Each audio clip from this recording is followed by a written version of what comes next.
I'm Bailey Bates. Here are your headlines from Central Texas. Local law enforcement is urging parents to report a missing child immediately, as summer months typically see an increase in missing child cases. Our Adriana Alexander spoke to investigators about common misconceptions involving missing people and explains when an investigation can become a criminal case.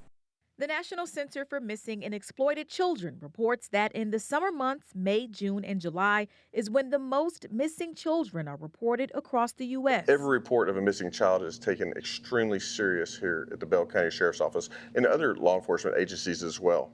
When we receive that call, it is our priority to find that child and reunite them with their family. So far this year, no children reported missing in 2026 remain listed as missing in both Bell and McLennan County. Bell County Sheriff's Office spokesperson Cliff Coleman says keeping it that way takes the help of the entire community. If there are red flags and whistles that go off and something doesn't seem right, call law enforcement. If it's the worst thing to happen, it becomes unfounded. But you could be saving a child that's looking for their home, can't find their home, they just wandered off. However, the NCMEC reports that there are still children from previous years who have not been located. In McLennan County, 4 children remain listed as missing, and there are 7 such cases in Bell County. So what happens the moment a child is reported missing? Chief Deputy Jeff Burson with McLennan County Sheriff says the search begins immediately. One of the first things that officers do is start gathering as much information as they can. The main thing is a timeline, and start checking cameras. If the house has any cameras, see if we can determine the child went out the front door, back door, just kind of give us a sense of direction. And to parents, there is no time limit on when to ask for help. If you believe something suspicious has happened or something isn't making sense, whether it's a child or an adult, there's no 24-hour rule where you have to wait to call. Our mission is simple: bring every missing child home safely, and that is our focus until that child is found. Investigators say not every missing child case is the same. Some involve a child who voluntarily ran away. Others involve a child who became lost, while some cases may show signs of an abduction. If evidence suggests a crime has occurred or the child is believed to be in danger, the case can quickly become a criminal investigation. Meantime, weeks after a Texas Department of Criminal Justice bus overturned in Limestone County, the mother of one of the inmates involved says her family is still waiting for answers. She is now calling on TDCJ to be more transparent about what happened and how the men involved have been cared for since the crash.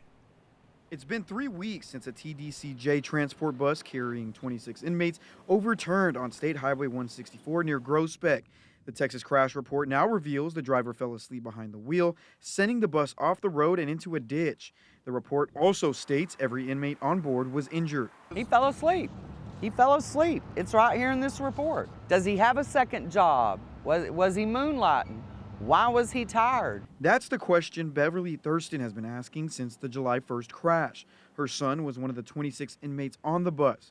She says she understands accidents happen, but wants to know what caused a commercial driver to fall asleep while transporting prisoners. It was an accident. Things do happen. He has a CDL, and that's what I'm looking for, is accountability. All they were concerned about was all 26 inmates are accounted for.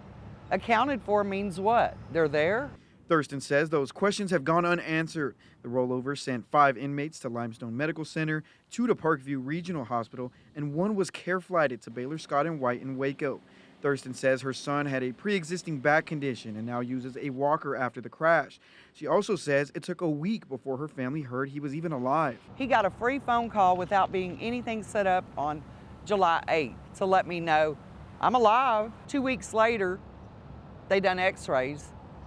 He still hasn't heard anything. He's requested medical, that if he was hurt, I'd have been notified. I highly doubt it. I really do. I wasn't notified. Thurston also questions why inmates were not wearing any seat belts, saying they were thrown around the bus when it rolled. They're not buckled in.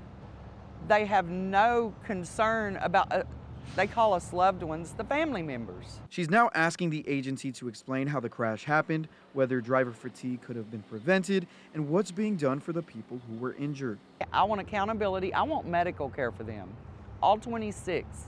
I'm not just speaking out for my son, and it's sad to say, but out of the 26, they may not have loved ones to speak up for them. Somebody needs to stand up and say, what happened here? 6 News reached out to the Texas Department of Criminal Justice for comment on Thurston's concerns, including her claims about family notifications, medical care, and the circumstances surrounding the crash. A spokesperson wrote back, quote, "At this time, the crash is still under investigation by the agency, and I cannot provide further comment or details." And those are your headlines from Central Texas.